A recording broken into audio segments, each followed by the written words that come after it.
اللهم صل على سيدنا ومولانا محمد معدن الجود والكرم وآله الكرام وابنه الكريم وبارك وسلم صلاة وسلاما عليك يا سيدي يا رسول الله صلی اللہ تعالی علیہ وسلم۔ جماعت رضائے مصطفیٰ ساؤتھ زون ممبئی کے زیر انتظام اس ہفتہ واری دینی نشست میں درس جعل حق مسلسل ترتیب وار طور پر جاری اور ساری ہے، اور اس سے پہلے آپ حضرات نے حضور اقدس صلی اللہ تعالی علیہ وسلم کے علم غیب کے ثبوت میں قرآن پاک کی تقریباً 20 آیات کریمہ اور بہت سی تفاسیر اور اقوال فقہا اور علماء اور محدثین کی روشنی میں یہ سماعت کیا کہ حضور اقدس صلی اللہ تعالی علیہ وسلم کو اللہ تبارک و تعالی نے علم غیب عطا فرمایا۔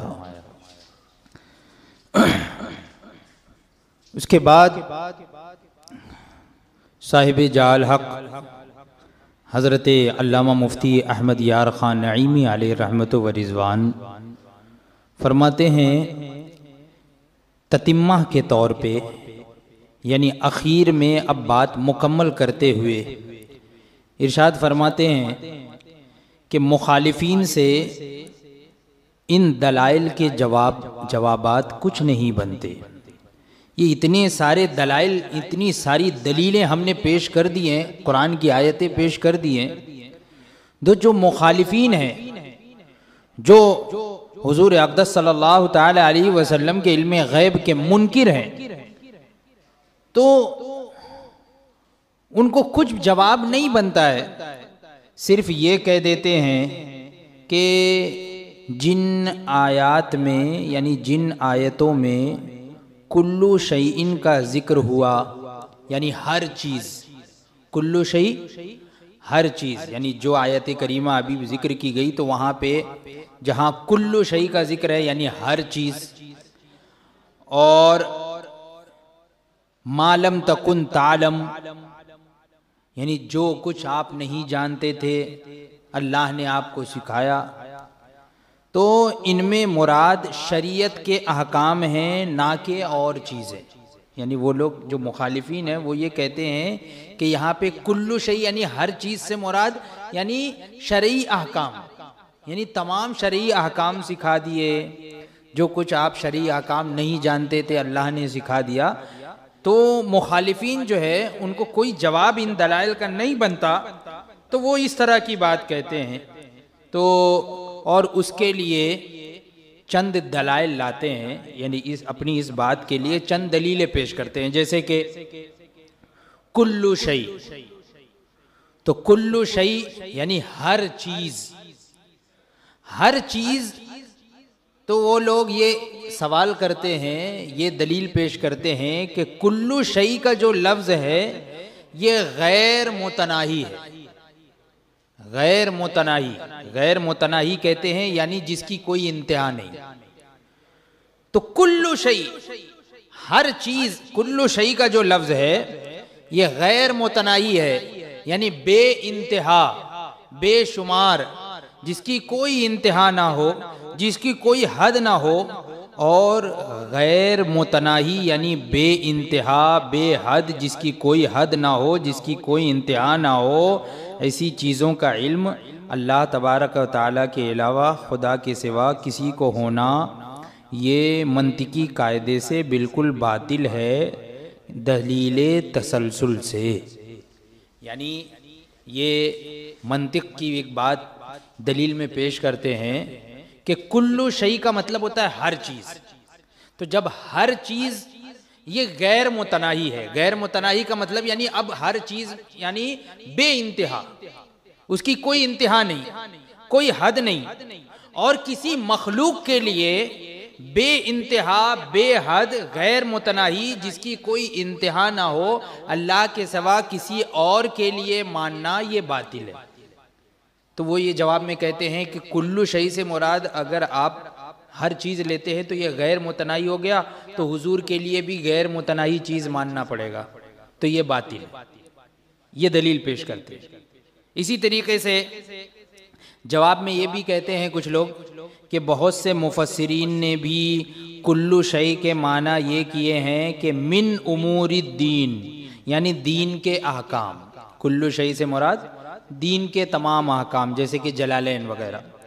تیسری بات یہ پیش کرتے ہیں کہ قرآن پاک میں بہت سی جگہ کلو شیء فرمایا گیا ہے، مگر اس سے بعض چیزیں مراد ہیں، جیسے کہ وَأُوتِيَتْ مِن كُلِّ شَيْءٍ، بلقیس کو کلو شیء دی گئی۔ بلقیس جو تھی یعنی حضرت سلیمان علیہ السلام کے زمانہ اقدس میں ایک ملکہ تھی جس کی بادشاہت تھی، ملکہ تھی جس کا نام تھا بلقیس۔ تو قرآن پاک میں ارشاد ہوا وَأُوتِيَتْ مِن كُلِّ شَيْءٍ، تو یہاں پہ بھی دیکھو کلو شیء آیا کہ بلقیس کو ہر چیز دی گئی، کلو شیء دی گئی، حالانکہ بلقیس کو جو ہے وہ بعضی چیزیں دی گئی تھی لیکن کلو شیء کہا گیا۔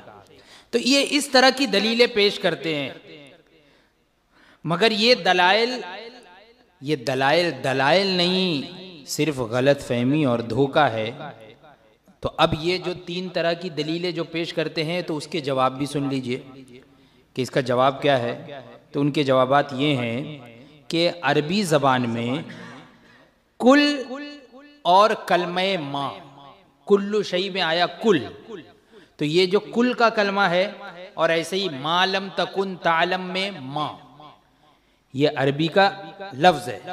کل اور ما، جو کلمہ کل اور کلمہ ما ہے، یہ عموم کے لیے آتا ہے، عموم کے لیے آتا ہے، اور قرآن کا ایک ایک کلمہ قطعی ہے، اس میں کوئی قید لگانا محض اپنی قیاس سے جائز نہیں ہے۔ یعنی قرآن کا ایک ایک کلمہ یہ قطعی ہے، اس کا انکار نہیں کیا جا سکتا، ایک ایک کلمے پر ہمارا عقیدہ اور ایمان ہے۔ تو قرآن پاک کا ایک ایک کلمہ قطعی ہے، اور کل اور ما جو آتا ہے نا وہ عموم کے لیے آتا ہے۔ عموم کا مطلب یعنی سب کو گھیرے ہوئے، کل اور ما جو آتا ہے یہ عموم کے لیے آتا ہے، یعنی سب اس میں شامل ہوتے ہیں، عام ہوتا ہے یہ معنی۔ تو اب اس عام معنی میں کوئی قید لگانا، اس عام معنی میں کوئی قید لگانا، اپنی قیاس سے قید لگانا یہ جائز نہیں ہے۔ قرآن پاک کے عام کلمات کو حدیث اور احاد سے بھی خاص نہیں بنا سکتے، چہ جائے کہ محض اپنی رائے سے۔ یعنی قرآن پاک میں جہاں جہاں عام الفاظ ذکر ہیں، الفاظ جہاں عام معنی ہے جس کا، تو اس کو خاص کرنے کے لیے یا اس کو اس میں قید لگانے کے لیے یہ حدیث اور جو خبر احاد ہے، یعنی حدیث کی ایک قسم ہے خبر واحد، سمجھ میں آئی بات؟ خبر واحد کہتے ہیں اس کو کہ جس میں جو ہے وہ راوی روایت کرنے والا ایک ہی ہو، تو ایسی حدیث کو کہتے ہیں، ایسی سند کو خبر واحد۔ تو خبر واحد کے ذریعے سے بھی تخصیص نہیں کر سکتے، تو تم اپنی رائے سے کیسے اس میں تقیید کر سکتے ہو، اس میں تخصیص کر سکتے ہو؟ جو چیز عام ہے تو وہ عام ہی رہے گی۔ تو اب جو ان کا یہ سوال تھا کہ کلو شیء یہ غیر متناہی ہے، یعنی یہ بے انتہا چیز جس کی کوئی انتہا نہیں ہو، اور یہ صرف اور صرف اللہ تعالیٰ کے لیے خاص ہے، مخلوق کے لیے اس کا ماننا باطل ہے۔ تو اس کا جواب دیا جا رہا ہے کہ کلو شیء جو ہے نا یہ غیر متناہی نہیں ہے، بے انتہا نہیں ہے، بلکہ متناہی ہے۔ کلو شیء کیا ہے؟ متناہی ہے، یعنی انتہا ہے۔ کلو شیء بھی کہا جائے تو جتنی بھی چیزیں ہیں اس کو گھیر لیا، اس میں سب کو گھیر لیا نا، جتنی بھی چیزیں سب کو گھیرنا ہو گیا۔ اور بے انتہا اس کو بولتے ہیں کہ جس میں گھیرنا پایا ہی نہ جائے، اس کو غیر متناہی بولتے ہیں، جس کی کوئی انتہا نہ ہو۔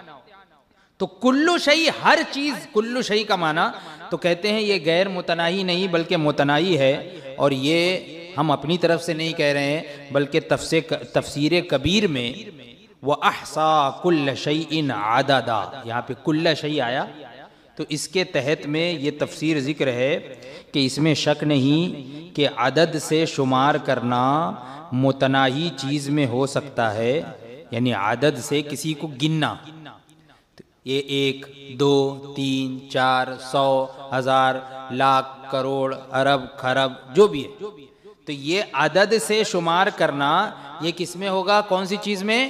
متناہی چیز میں ہو سکتا ہے، لیکن لفظ کلو شیء یہ اس شے کے غیر متناہی ہونے پہ دلالت نہیں کرتا۔ کلو شیء یہ غیر متناہی ہونے پر دلالت نہیں کرتا، کیونکہ ہمارے نزدیک جو ہے وہ شے موجود ہے، ہمارے نزدیک شے موجود ہے، اور موجودہ چیزیں جو بھی موجود ہوں گی تو وہ تو متناہی شمار ہوں گی، غیر متناہی نہیں ہوں گی، بلکہ کیا شمار ہوں گی؟ متناہی، یعنی جو بھی موجود ہے۔ مثال کے طور پہ جیسے کہ جو ہے ایک کلاس ہے، کلاس روم ہے، اب اس کلاس میں جتنے بچے ہیں تمام لوگ آ گئے، تمام طالب علم آ گئے، تو آپ جب عربی میں بولیں گے تو یہی کہیں گے کہ جاء کل طلبہ، یعنی کل طلبہ آ گئے، کل طلبہ آ گئے۔ دیکھو کل کا لفظ آ گیا، تو یہ کل کا لفظ یہ ہے، یہ جو موجود ہوتے ہیں اس موجود چیز کو گھیرنے کے لیے آتا ہے، یعنی متناہی چیز کو گھیرنے کے لیے آتا ہے، غیر متناہی چیز کو گھیرنے کے لیے نہیں آتا۔ تو اسی طریقے سے کلو شیء کہا تو جتنی بھی عالم میں چیزیں ہیں، یعنی جو موجود ہیں ان موجود کو گھیرنے کے لیے آیا ہے، تو یہ متناہی ہے، غیر متناہی نہیں ہے۔ تو تمہارا جو یہ ایک اعتراض تھا کہ یہ غیر متناہی ہے، یہ تمہارا اعتراض ہی، یہ تمہارا دھوکہ ہے، جھوٹا ہے، غلط ہے۔ ہم اس کو غیر متناہی مانتے ہی نہیں ہیں، بلکہ متناہی مانتے ہیں۔ تفسیر روح البیان میں اسی آیت کے تحت ہے کہ اس آیت سے اس پر بڑی دلیل پکڑی جاتی ہے کہ جو معدوم ہے، یعنی جو موجود نہیں ہے، جو غیر موجود ہے، جو موجود نہیں ہے وہ شے بھی نہیں ہے، جو موجود نہیں ہے وہ شے بھی نہیں ہے۔ تو اس کا مطلب کل شیء سے مراد کیا ہوا؟ جو موجود ہو، یعنی جو معدوم ہے وہ شے نہیں ہے، یعنی جو موجود نہیں ہے تو وہ شے بھی نہیں ہے، کیونکہ اگر وہ بھی شے ہو، یعنی جو موجود نہیں ہے، جو پائی نہیں جاتی ہے، اگر اس کو بھی شے مان لیا جائے تو چیزیں غیر متناہی ہو جاتی، چیزیں بے انتہا ہو جاتی، اور چیزوں کا شمار میں آنا یہ چاہتا ہے کہ چیزیں متناہی ہوں۔ یعنی کل کب کہا جاتا ہے؟ کلو، کلو اسی کے لیے کہا جاتا ہے جس کو شمار میں لایا جا سکتا ہو، تبھی جب بولیں گے کہ سب، تو سب بولے یعنی اس کو ہم شمار کر سکتے ہوں یا اس کو شمار میں لایا جا سکتا ہو، اور شمار میں اسی کو لایا جا سکتا ہے جو موجود ہو، جو غیر موجود ہوگا تو اس کو شمار میں لایا نہیں جا سکتا ہے۔ تو یہ علمی باتیں، تو بس اتنا سمجھ لیجئے کہ یہ متناہی ہیں، کیونکہ عدد سے شمار متناہی کی ہی ہو سکتی ہے۔ یہ پہلے والے سوال کا جواب ہو گیا۔ اب دوسرا سوال یہ تھا، یہ جو اعتراض تھا کہ بہت سے مفسرین نے جو ہے نا وہ کلو شیء سے صرف شریعت مراد لیا ہے، یعنی شرعی احکام مراد لیے، تو یہاں پہ بھی کل سے مراد شرعی احکام، یعنی حضور کو تمام شرعی احکام سکھا دیے۔ تو اب اس کا جواب دے رہے ہیں، اگر بہت سے مفسرین نے کلو شیء سے صرف شریعت کے احکام مراد لیے ہیں تو بہت سے مفسرین نے اس سے کلی علم غیب بھی مراد لیا ہے۔ بہت سے مفسرین نے اگر شرعی احکام مراد لیے ہیں تو بہت سے مفسرین نے کلی علم غیب، علم غیب کلی طور پر بھی مراد لیا ہے، اور جبکہ بعض دلائل یعنی بعض دلیلیں نفی کی ہوں، یعنی منع کرنے والی ہوں، اور بعض ثبوت کے یعنی بعض دلیلیں جو ہیں وہ نفی کی ہوں اور بعض اس چیز کو ثابت کرنے والی ہوں، تو ثبوت والوں کو ہی اختیار کیا جاتا ہے۔ یعنی دو طرح کی تفسیریں ہیں، بعض مفسرین نے کلو شیء سے یہ لیا کہ شرعی معاملات، شرعی احکام، لیکن بہت سے مفسرین نے یہاں پہ کلی علم غیب مراد لیا ہے، یعنی علم غیب کا ثبوت کلی طور پر مراد لیا ہے۔ تو یہاں پر ایک قاعدہ ذکر کر رہے ہیں کہ جب نفی اور اثبات جمع ہو، نفی اور اثبات جمع ہو، نفی اور اثبات کو یوں سمجھ لیجئے، یعنی ایک جو ہے وہ کسی چیز کو ثابت کر رہا ہو اور ایک دلیل جو ہے وہ کسی چیز کو منع کر رہی ہے، تو جب ایسی دو چیزیں جمع ہو تو اس چیز کو لی جاتی ہے، اس دلیل کو مانا جاتا ہے جو ثابت کرنے والی، جو علم غیب کو ثابت کرنے والی ہوں.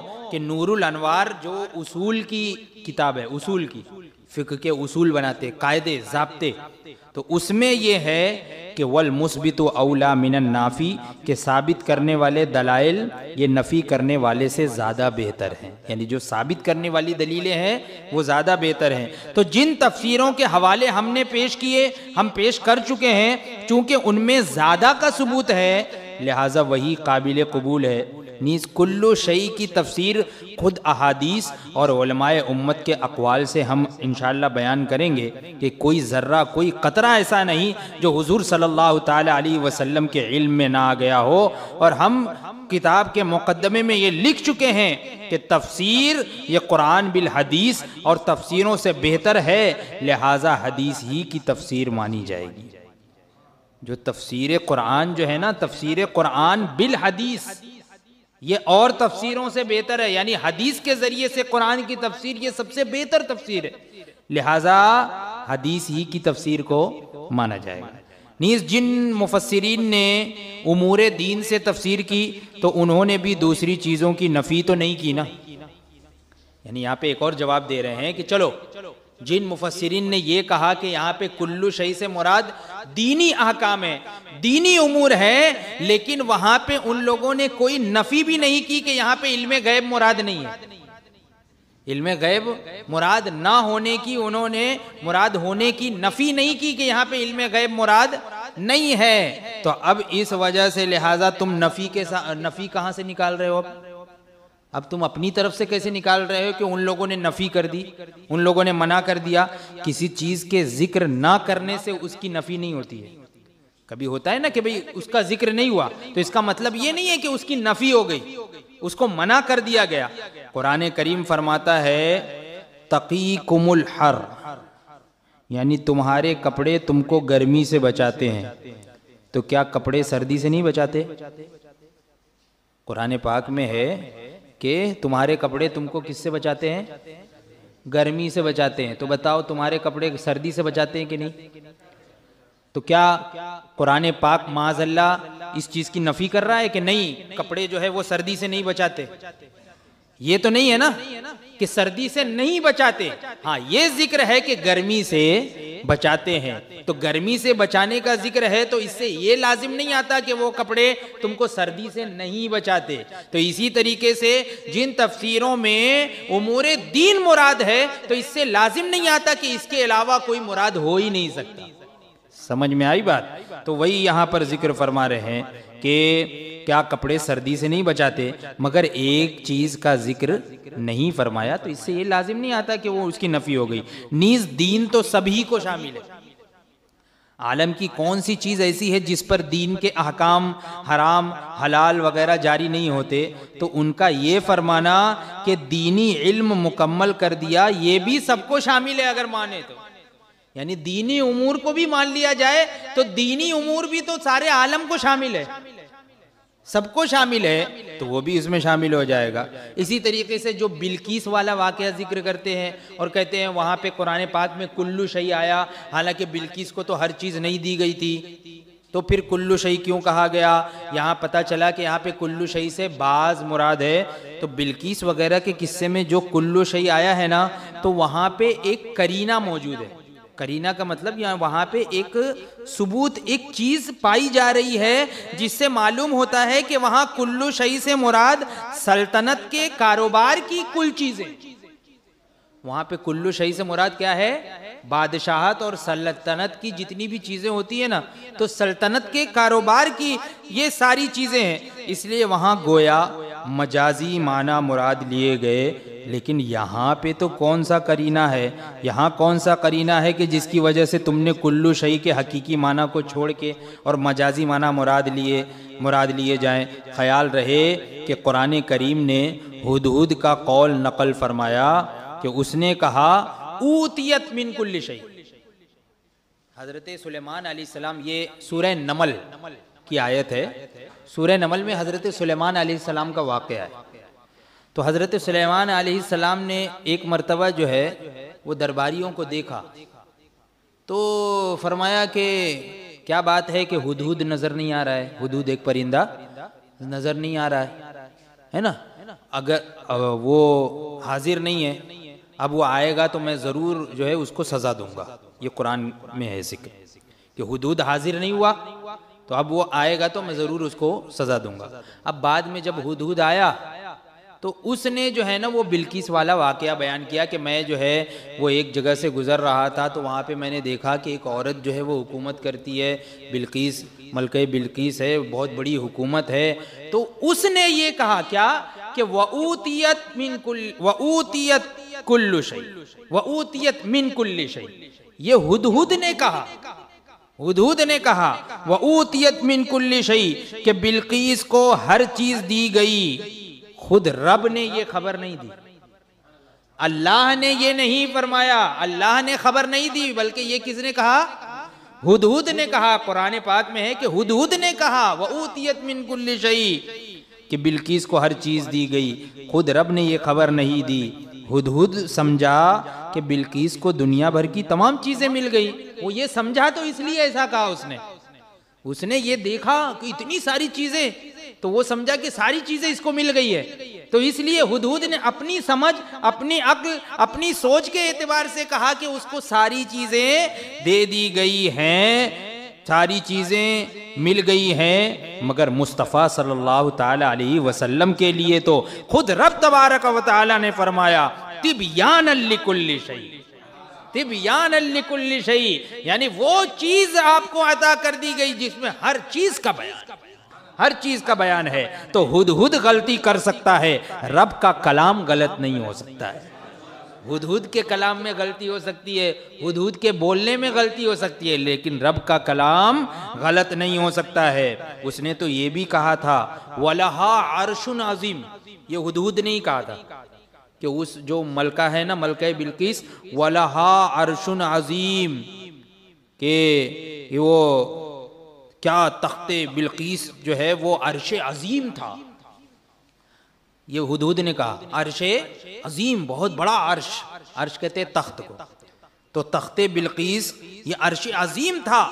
بلکہ قرآن کی اور آیتیں تو بتا رہی ہے کہ کلو شیء سے مراد یہاں عالم کی تمام چیزیں ہیں، ہے نا، یعنی یہاں پر بتانا یہ ہے کہ ہدہد کی بات وہ تھی، ہدہد نے اپنی سوچ کے اعتبار سے کہا کہ وہ جو ہے اس کا تخت جو ہے وہ عرش عظیم ہے اور اس کو ساری چیزیں دے دی گئی ہے، اس نے اپنی سمجھ سے جتنا دیکھا تھا اس اعتبار سے کہا، لیکن رب تبارک و تعالیٰ تو خود اپنے حبیب کے بارے میں فرما رہا ہے کہ تم کو ہر چیز عطا کر دی گئی، ہر چیز سکھا دی گئی جو تم نہیں جانتے تھے۔ تبیانا لکل شیء، اس قرآن میں، اس کلام میں جسے اللہ تبارک و تعالیٰ نے اپنے محبوب کو سکھایا، تو اس کلام پاک میں ہر چیز کا بیان ہے۔ بلکہ قرآن کی اور آیتیں تو بتا رہی ہے کہ کلو شیء، ہر چیز سے مراد یہاں عالم کی تمام چیزیں ہیں۔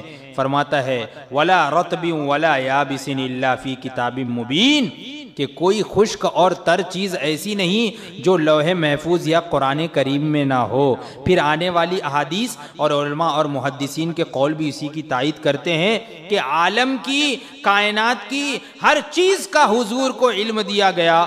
ہم حاضر و ناظر کی بحث میں انشاءاللہ بتائیں گے کہ تمام عالم، یہ پوری کائنات جو ہے نا، یہ تمام عالم، یہ ساری دنیا، یہ تمام عالم، یہ حضرت ملک الموت کے سامنے ایسا ہے جیسے کہ ایک تھال میں ایک تشت، جیسا ایک تشت، یہ سارا عالم جو ہے نا وہ حضرت ملک الموت کے سامنے کیسا ہے؟ جیسا ایک پلیٹ، ایک تشت، ایک تھال، کہ تھال جب سامنے رکھتے تو اس میں کیا کیا چیزیں ہیں سب نظر آتی ہے، تو حضرت ملک الموت کے سامنے سارا عالم یہ ایسا ہے جیسا ایک تشت، اور ابلیس آن کی آن میں تمام زمین کا چکر لگا لیتا ہے۔ ابلیس جو ہے وہ آن کی آن میں پوری زمین کا چکر لگا لیتا ہے. اور یہ دیوبندی بھی تسلیم کرتے ہیں کہ ساری مخلوقات سے زیادہ حضور کا علم ہے، لہٰذا ثابت ہوا کہ حضور کو بھی ان چیزوں کا علم ہو. یعنی حضرت ملک الموت کے سامنے ان کا علم ایسا ہے جیسے کہ تشت، یعنی سارا عالم ان کے سامنے ایسے ہے جیسے کہ ایک پلیٹ. اور یہ تو ہر کوئی تسلیم کرتا ہے، دیوبندی وہابی بھی تسلیم کرتے ہیں کہ حضور کا علم تمام لوگوں سے زیادہ ہے. تو پھر اب یہاں پہ ماننا پڑے گا کہ حضور کو بھی ایسا علم ہوگا، ان چیزوں کا علم ہو. حضرت آدم اور کاتب تقدیر جو فرشتہ ہے اس کا علم ہم علوم خمسہ کی بحث میں انشاءاللہ آگے بتائیں گے، جس سے معلوم ہوگا کہ سارے علوم خمسہ ان کو حاصل ہوتے ہیں. اور حضور سرکار کائنات صلی اللہ تعالی علیہ وسلم تو ساری مخلوق سے زیادہ عالم، لہٰذا حضور کو بھی یہ علوم بلکہ اس سے زیادہ ماننا پڑیں گے. تو ہمارا مدعا ہر حال میں ثابت ہے، یعنی جو ہمارا مدعا، جو ہمارا دعویٰ تھا وہ ہر حال میں ثابت ہے. وَلِلَّهِ الْحَمْدُ الحمدللہ رب العالمین.